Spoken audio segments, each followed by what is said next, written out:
Hello everyone, I hope you are doing well.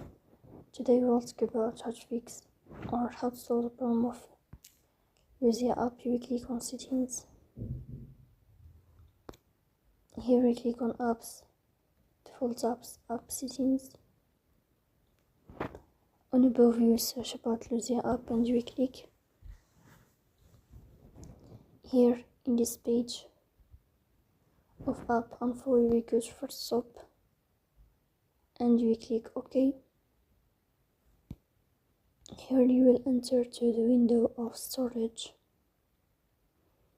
Then we click on clear cache. In the end you will turn off your phone and you will wait a moment to restart your phone again to fix that problem.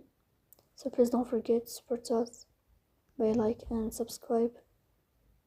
See you next time and thank you for your watching.